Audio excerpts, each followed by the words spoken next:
Welcome to ID Productions. This is your host, Javier Perez, aka BYP, Dipper DJ. And first we're going to give a little shout out to all of our sponsors, aka Boricua Vegan, Gourmet Cuisine, Vegan Cuisine. Check us out, www.boricuavegan.com.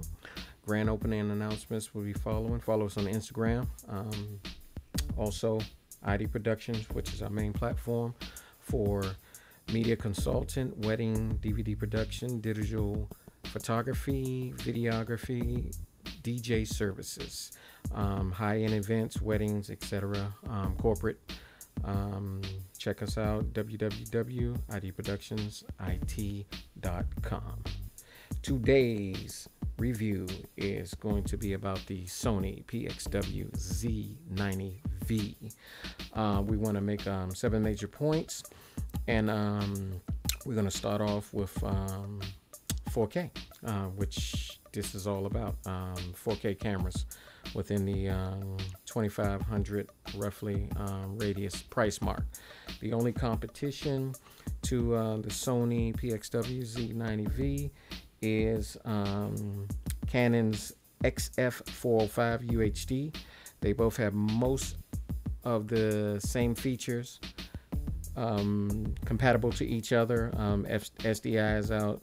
The only difference is Sony has the Wi-Fi capability and the slow motion capability over the Canon. So it's depending on what you need to shoot, what you want to shoot, based on your choice. Plus the Canon costs a couple of $100 more. Price mark for the Sony is $25.98. Price mark for the Canon XF405 is $29.99. So that's kind of your rough figures between the two. So we're covering mostly the 4K features within this camera, and basically it's an awesome 4K camera. We'll get into the pros and cons a little later. We're just going to do main focus to this camera. You can shoot any professional event that you need to with this camera. Yes, it will be a good buy in general. However, we're going to get into a little bit more the straightforward details of this. Okay, so the 4K on this camera is 30 frames per second maximum. That would be awesome if they could firmware update this to anywhere from 60 frames 4K, similar to what I was referring to on the Canon. They I think they can do 60 or 120, but to be able to maximize your 60 to 120 would be awesome if they could come up with an update on this where you can get those frames updated within the firmware of the camera that already exists. That can take this camera to some deeper heights and higher levels, and I'm gonna get into why as we go along down the list. Okay, so the settings are generally good. The HD maximum is 60 frames per second.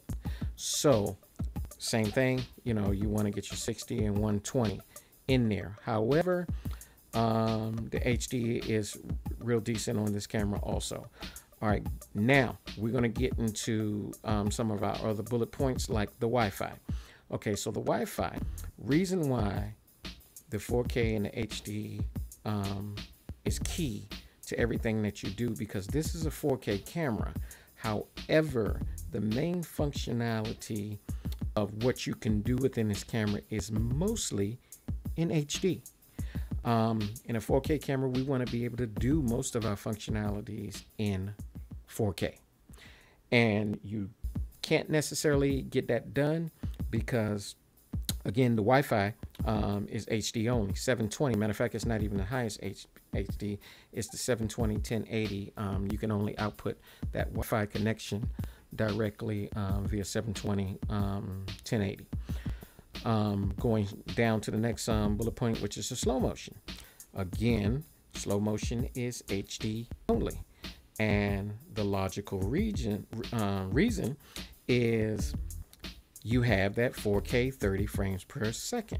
If we had a faster 60 frames per second or 100 up to 120, then that means you can maximize your slow motion when you're shooting at 60 or 120 frames in 4K to dumb down that speed to get that motion capture. However, the slow motion HD quality, that's why you are able to do a good HD quality, because you can shoot your normal HD at 24 to 30 frames per second, and you can do your slow motion within 60 frames per second, which will give you the math to get a decent slow motion. I tested it. I don't have the slow motion footage on this feature right now, but you know, trust me, it's pretty decent. It's good for on the go, being able to do slow motion without having to wait till post-production to get that going. But that's another step. Okay, again, now we'll talk about the SDI and the HDMI. Okay, HDMI is fine. There's no problem. There's no limitations with that. You're fine with your HDMI. However, the SDI, which if you get this camera, you are getting it mostly for that extra feature of the SDI. However, again, as I was saying earlier, it's HD output only. It only outputs at HD. It doesn't output in the SDI at 4K. You can only get your 4K output via the HDMI output. Now, again, going roughly down that list, we'll go to our next screen, which will give pretty much your back. This is your setup configuration right here with your HDMI and your SDI output right there. That's pretty much what you're going to get within that format. Now, the next thing, since we're covering SDI in that same configuration, we'll walk down to the ND filters, which is right to your left bottom on this current screen that we're on. And you want to be careful with those filters. They're great. You don't need any external filters like I run on my Nikon D500. I actually run external 10-stop, 2-stop filters. So when I'm doing sunlight and when I want to get long exposures within a sunny day instead of just a night shot long exposure, those ND filters work fine. Your settings are actually awesome on this camera. So once you're going to want to mainly be in manual focus, manual operation with this camera, except for focus. For focus, you're going to want to be in autofocus because you want to take advantage of that Sony technology. The autofocus is awesome for the portrait format of your picture profile. You'll get your multiple detection within the maximized part of the screen, so that's awesome. But your ND filter is going to be awesome when you got that extra bright daylight, and this is mostly outside. Inside, obviously you want to drop that. I've accidentally put the ND filter on like filter 1 inside, and I was wondering why I wasn't getting light enough footage, but basically it was based on that feature. All right, so coming down outside of that, we will step up to now the Pro Audio, and we'll go to Pro Audio. There's only 3 necessary recommended settings that I recommend that you be in within Pro Audio. There's a configuration where you're using one shotgun mic configuration. There's another configuration where again you're using 2 mics, either in a stereo platform or you're using a interview and a shotgun mic platform. And then there's a configuration with a line configuration. This input is if say you're only doing video engineering jobs and you're out and say you communicate with the sound guy, hey, I need a audio feed, a stereo audio feed, and you would then use that line stereo in audio put. And the way that you would do those configurations, I highly recommend that you would keep all your audio at 0 dB, which is fine. If you're in mic mode, stick with the phantom mic if you're using phantom mics, which I highly recommend over regular mics because you're going to get better mic quality within that. If not, then use your regular mic without the phantom power if you're using that in your stereo interview / or stereo platform. And the configuration with Sony, it works in a reverse platform where it says channel 1 and channel 2. That's actually a mono, because only your mono channel 1 is going to be functioning. And this is when you only using your shotgun mic. When you're in that mode, you're just using that one single shotgun, you're going to be in that mode. When you're in any stereo mode, whether it's a line stereo mode or a double mic stereo mode, you're going to be in channel 1. You do not need to change your auto mode for your volume, because auto mode works perfect. If you want to get into pro engineering, which I've been in over 20 years, and you want to completely control your audio, then you can actually put it in manual mode, and you can control each separate volume of that stereo channel from that point on out. Those are your major audio configurations that you're going to be dealing with. Now, next, we're going to get into batteries. Okay, so Sony, this comes with the Sony PXW-Z90v. That battery will give you solidly 2.5 hours, about 2 hours and 38 minutes, roughly, consistently. I've tested that. When I bought this camera, it came with extra gear, which, you know, sometimes that extra gear is pretty much garbage. Well, the brown battery you see on that list is pretty much the garbage battery. However, I still make good use of it, because at the end of the day, what it's good for is I keep it on the camera most of the time when I'm inside messing around with configuration, testing different options and things like that. It gives you around an hour, or sometimes less, depending on how many times you're offing and oning on that one. However, that was a free battery. Now, the only other recommended non-Sony battery that I recommend is the Wasabi battery that's in that list. That Wasabi BTR FV100 is supposed to be equivalent to the NP FV100A, nowhere near, but it is still based on the purchase. I got two batteries, two Wasabi 100s for $30, and within that platform, pretty much it's almost equal to the FV70 Sony.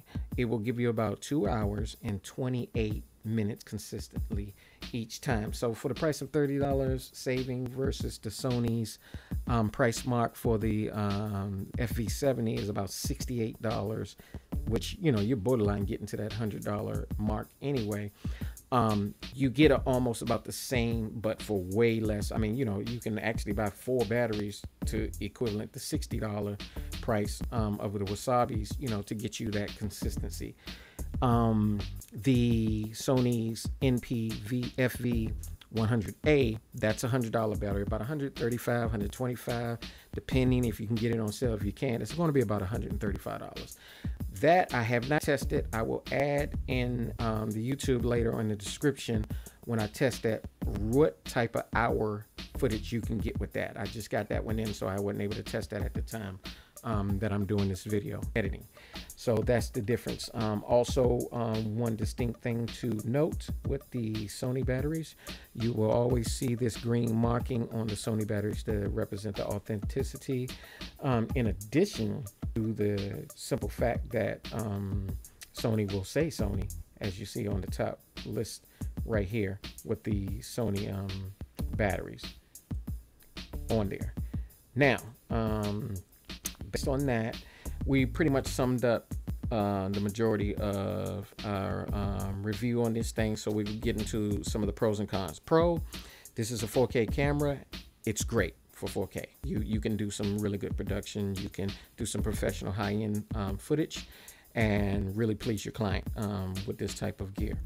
The ND filter being added in, already built into the system, is awesome. When you get in that extra light, it's just an awesome feature to have that's already built in, so where you don't have to add any extra filters. Only other filter that you might need is maybe a sun glare, you know, for your when the sun is glaring in your camera, you might want to block those and get some filters that will block that out. Past that, you don't need anything beyond that. The Pro audio is high end. When you're dealing with professional audio gear for this camera, it is highly recommended that you have a Pro mic on here minimum. Do not depend on any of the audio gear in here except a Pro mic. At minimum, there's a stereo input on the side where you can actually bring a stereo feed in from any signal, similar to what I was saying about, like say a motherboard, but you're not going to have that extension like the XLR cables, where you can reach those distances where you might be set up in your footage. So you would then use the XLR for that capability. That being said, and the battery life is pretty decent with the Pros. Cons is, again, this is a 4K camera. However, most of your maximum extra features on here are catering towards high definition features on the camera. They outweigh the 4K features on the camera, period. Next limitation is the 2.8 limitation for the lens. It's a fixed lens, so you would always want, as I'm used to working with, custom lenses that have no less than 2.8 filters on them. You're always going to want to have 2.8 fixed consistency that helps your light consistency and your low light settings. With that being said, this camera does well in low light, and most of the features, which I'll show you now, you'll see some low lights settings between auto and between manual mode that work really awesome and great within this setting. Another feature that is a con is there is no true delete function. So whenever you have, like, say you're taking pictures of any type of video where I don't want this footage and I just need to delete it in camera so I can keep going with what I need to film, there's no true delete feature in there, which didn't make sense to me from Sony, from that feature. It needs to have a quick firmware update that will fix that problem ASAP. You have to format your card every time to clear out everything when you're ready, or you have to take out your card, put it in your laptop, and then specifically delete whatever footage, which you won't know what that footage is because the way the format is, it's in the new 4K format, which is one last feature that I want to speak on, which is the Mpeg upgrade that you would need for this. You don't need it for this camera, but that you can get for this camera, so you can have the old Mpeg format, which is industry standard for the high definition feature on this phone. It's only for the high definition feature. Your 4K is the new format, so you're on an even platform with the 4K anyway, so you don't need it. But it's $500 for that upgrade. You don't need it, don't get it, leave it alone. It's nowhere in the world you need to be paid. You buy your extra gear, buy your professional mic, or buy some accessories on here that's way under that price, just to have that Mpeg Kodak. You do not need it. Now, with that being said, that's pretty much the overall representation. If you like our overall footage of what we covered in the features of this is a good take-home camera, good for professional events, get you really high-end clients, and will do a wonderful work for them when you get everything together as far as your settings and your features. I highly recommend that you have an external LCD monitor, or use your TV, your 4K HD TV. I use a 60-inch HD TV. That way I can literally see. The LCD monitor is great, but it does not give you close enough view whether you have grain or things like that within there. But when you use an external monitor, it's awesome to use an external monitor with this feature, which, by the way, if you're using an external monitor, you can only do one or the other at a time. When you're just viewing, you can view both the screen and the external monitor. But when you're in record mode, it's going to go to one or the other. You have to choose within the setting. That's another firmware they should add to this, where you can use them both at the same time and you can see what you need to see on your external monitor. the same way what you're seeing on your LCD screen. I didn't cover the viewfinder. However, the viewfinder is fine. It's the only great use the viewfinder is for me, has been for me, on those really, really bright sunny days where you can barely see the LCD screen. You pick that viewfinder and you get your little filter on the back that comes with the camera, the little eye socket. It blocks out all the daylight and you can see through the viewfinder fine and get your settings or get your picture and know that you're getting a good shot overall. Thank you guys for watching the review. Please subscribe to our YouTube channel. And again, thank you for following. Follow us on Instagram for the latest information.